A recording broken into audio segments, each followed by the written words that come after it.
Today's gospel reading is depicted in a compelling scene in the series The Chosen. In it, Jesus teaches his disciples along the shore, with Simon Peter as a fisherman in his boat. And Peter listens intently and realizes that one day he, like the fish, will be judged by God. You can see the look on Peter's face as he reflects on his life and how it is not where it should be in relation to God and to others. As I thought about today's first reading from Jeremiah, I was struck by how many times we are so willing to allow God to shape our lives. And then others, when we decide that we want to jump off that potter's wheel and want to live according to our rules in some form or fashion. There's a song by the group The Dire Straits, later covered by an artist named Mary Chapin Carpenter called The Bug. It goes back to 92. I think we were alive then.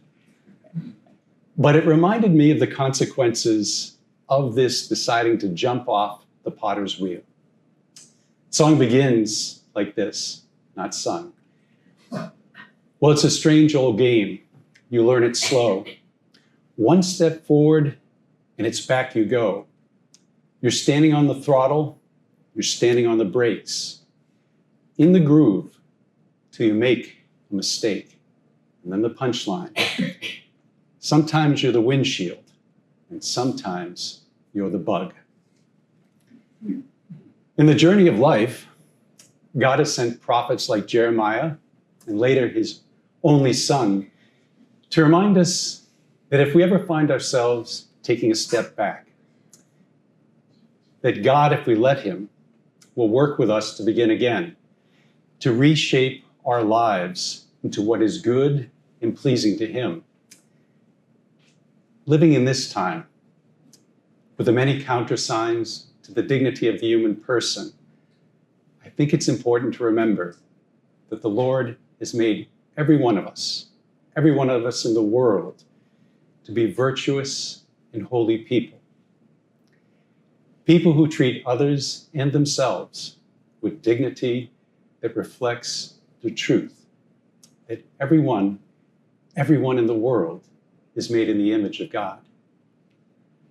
Every man, woman, and child possesses the ability to choose whether we allow God to shape our lives by our openness to his word, to the grace received in the sacraments, including confession, and the abundant grace that he showers upon us in the other moments of our lives too.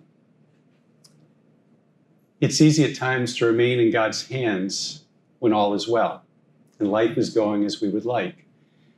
But paradoxically, when we need him the most, that is when we might be tempted to rebel or even to give up. Today's gospel reminds us of the stakes of our decisions. And the prophet Jeremiah offers us all reassurance in God's care and hope to begin again.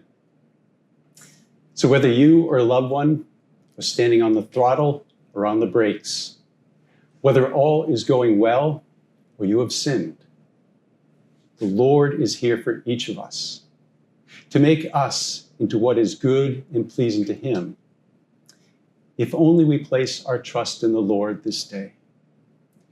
May God bless you and your families this holy day. As we say St. Alphonsus Liguori, pray for us.